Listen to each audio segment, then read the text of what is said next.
Hello friends, welcome to radiant competition classes. आज एक बहुत ही महत्वपूर्ण खबर खास करके बिहार के बीपीएससी शिक्षकों को मिलने जा रही है। और मैं बता दूं कि ये खुशी शायद बहुत स्टेबल ना हो, क्योंकि बिहार के विशेष शिक्षक इस चीज़ को निश्चित रूप से, चाहे वे कोई सा भी हो, लेकिन वो जीत ही लेंगे।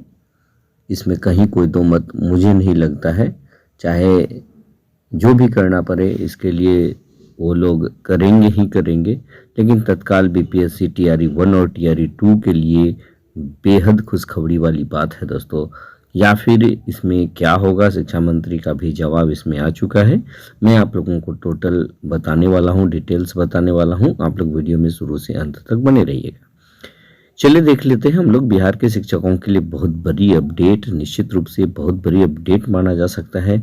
इसमें कहता है कि बीपीएससी टीआरई 1 और टीआरई 2 के लिए खुशखबरी। अब सबसे महत्वपूर्ण बात है कि टीआरई 1 और टीआरई 2 के लिए खुशखबरी क्यों है, क्योंकि कल बिहार के विशिष्ट शिक्षक जो बने हैं, यानी कि सक्षमता पास जो किए हैं, उन लोगों को जो है कल ज्वाइनिंग कराया जा रहा है। यानी कि 1 तारीख से 7 तारीख के बीच उन लोगों को ज्वाइनिंग कर लेना है। ज्वाइनिंग कर लेने के बाद वो बन जाएंगे राज्यकर्मी, है ना। तो निश्चित रूप से उनके लिए खुशखबरी की बात है कि अब वो राज्यकर्मी बनेंगे। राज्यकर्मी को जितनी भी चीज़ें देय होता है वो तब उन लोगों को भी देय होगा, जबकि पहले ये सुविधा नहीं थी।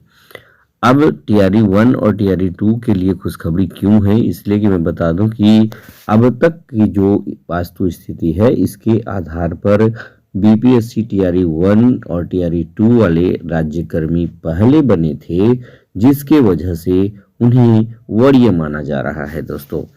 चलिए, अब बिहार विशेष शिक्षक को नहीं माना जा रहा है। वरीय नहीं मानने का इसके पीछे जो शिक्षा मंत्री का जवाब है, वो तर्क है। वो तर्क क्या है कि जितने भी नियोजित शिक्षक थे, उन लोगों का जो था, उन लोगों का कैडर जो था, मैं आपको बता दूं कि उन लोगों का कैडर क्या था कि ये पहले पंचायत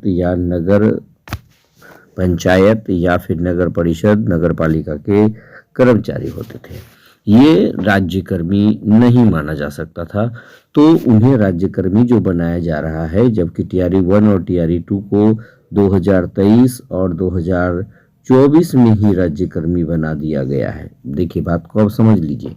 ये राज्यकर्मी 2023 और 2024 में ही बना दिया गया है, जिसके आधार पर इन्हें जो है बीपीएससी शिक्षकों को वरीय माना जा सकता है, क्योंकि राज्यकर्मी जो पहले बनता है वही वरीय होता है दोस्तों।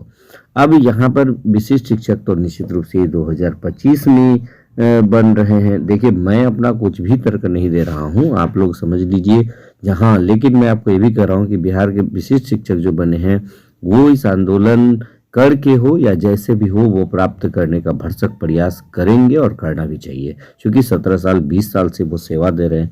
तो निश्चित रूप से उन लोगों को जो है, ये उन लोगों की वरीयता को अनदेखी करना, मैं नहीं समझता हूँ कि ये अच्छी बात है।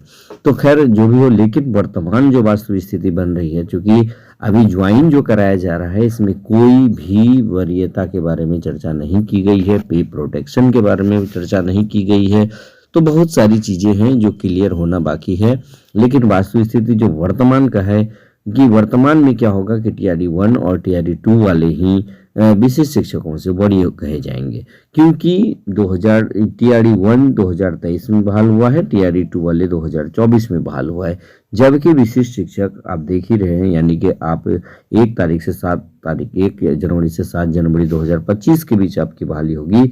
इसलिए आप राज्यकर्मी तब से बनने जा रहे हैं। आपको पता होगा कि राज्यकर्मी 309 आर्टिकल के तहत है, जबकि ये जो आपका बिहार नियोजित शिक्षक है, नियोजित शिक्षकों की बहाली ये पंचायत स्तर पर, यानी कि आर्टिकल 16 में भी लोक नियोजन के बारे में बात है, और 309 का घ में भी बात है, इसलिए मैं बता दूं कि यहाँ पर ये राज्य सरकार के कर्मचारी नहीं माने जा सकते थे, जिसके वजह से जो है अब राज्यकर्मी आप जो बने हैं, राज्य सरकार के कर्मचारी जो बने हैं, तो आप 2025 में बनने जा रहे हैं, जिसके द्वारा जो है ये इसकी जानकारी शिक्षा मंत्री के द्वारा ऑलरेडी दिया जा चुका है।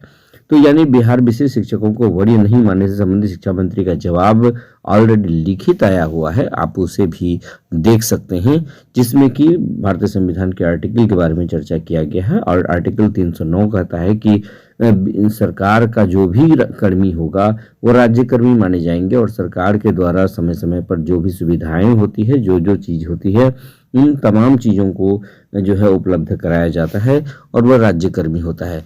तो अब एक बार फिर से हम लोग इसको देख लेते हैं कि राज्यकर्मी की बात जहाँ तक है, तो राज्यकर्मी क्यों बीपीएससी टीआरई 1 और टीआरई 2 वाले को वरीय माना जा रहा है, इसके पीछे आपको अच्छी तरह से मैं बता दूं कि 2023 में जो है टीआरई 1 की बहाली हुई है, 2024 में टीआरई 2 की बहाली हुई है, और जबकि ये सभी राज्यकर्मी और 309 आर्टिकल के तहत जो है ये प्रावधान इन लोगों के लिए किया गया है।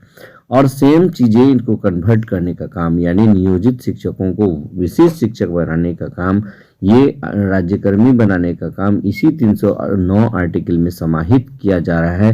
तो ये कब से किया जा रहा है? 2025 से किया जा रहा है, जिसके आधार पर संवैधानिक रूप से वो जो राज्यकर्मी बने हैं विशेष शिक्षक या नियोजित शिक्षक, वो 2025 में बने हैं। इसीलिए जो है वरीय माना जा रहा है टीआरई 1 को और फिर टीआरई 2 को। और नियोजित शिक्षक यानी कि जो भी विशिष्ट शिक्षक बने हैं उन लोगों को वरीय नहीं माना जा रहा है। लेकिन देखना यह है कि अब नियोजित शिक्षक से वरीय जो विशिष्ट शिक्षक बने हैं वो किस तरह से अपना पे प्रोटेक्शन, देखिए उन लोगों के सामने बहुत सारी समस्याएं हैं। सबसे पहले देखिए पे प्रोटेक्शन वाली बात, पे प्रोटेक्शन है ना, पे प्रोटेक्शन वाली बात है, ये भी देखिएगा। पे प्रोटेक्शन वाली बात अब तक जो भी नियमावली आई हुई है उसमें बिल्कुल पे प्रोटेक्शन के बारे में चर्चा नहीं की गई है, वरीयता के बारे में चर्चा नहीं की गई है।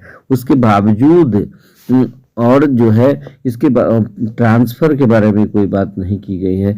इसके बावजूद सारे के सारे जो नियोजित शिक्षक हैं, विशेष शिक्षक बनने जा रहे हैं, वो फूले नहीं समा रहे हैं, एक दूसरे को बधाई आज से ही देना स्टार्ट कर दिए हैं। लेकिन उनको ये नहीं मालूम है कि अभी उनके साथ कौन सा खेला होने वाला है, उनके साथ कौन सी समस्या आने वाली है, अभी आपको मालूम नहीं है। या फिर इन तमाम चीज़ें, यानी कि 17 साल से नौकरी जो किए हैं या 20 साल से जो नौकरी किए हैं, वो लोगों की वरीयता जो छीनी जा रही है, वरीयता जो है क्या की जा रही है, छीनी जा रही है। इसके लिए उनको कितना मशक्क़त करना पड़ेगा ये निश्चित रूप से देखना ही पड़ेगा। लेकिन मैं आपको यह विश्वास दिलाता हूँ कि जो भी विशिष्ट शिक्षक हैं वो अपनी जो लड़ाई है वो जारी रखेंगे, तो ये निश्चित रूप से उनको वरीयता का लाभ और पे प्रोटेक्शन का लाभ तो मिल ही जाना चाहिए। अब जैसे देखिए इसके पहले जो नियमावली आया था तो उसको वरिष्ठ वरीय शिक्षक का वेतनमान, यानी कि जो +2 के हैं उनको 34,000 मूल वेतन के बारे में बात किया गया था। जो हाई स्कूल के हैं वो 31,000 के बारे में 31,000 जो थे, और यानी 32,000 पे बहाली करने की बात की गई थी। इन तमाम चीज़ों का जिक्र इस बार आपके लेटर में नहीं है दोस्तों, जिसके वजह से आप लोगों के लिए ये बहुत खुशी का वक्त तो नहीं है। जो 17 साल 20 साल जो आप सेवा दिए हैं वो आपसे छीना जा रहा है। इसके लिए आपको निश्चित रूप से संघर्ष करना ही पड़ेगा, अदरवाइज आपको ये मिलने वाला नहीं है। फिर टीआरई 1 वरीय होंगे, टीआरई 2 फिर आप आएंगे दोस्तों। ये संवैधानिक यानी संविधान का जो रेफरेंस दे करके आपको आप क्या बनाया जा रहा है तो वो खुद आप समझ सकते हैं दोस्तों। तो बस आज के वीडियो में इतना ही अपडेट, और जो भी लेटेस्ट अपडेट होगा इससे वरीयता से संबंधित या पे प्रोटेक्शन से संबंधित मैं आप लोगों के बीच फिर शेयर करूंगा। तब तक के लिए धन्यवाद।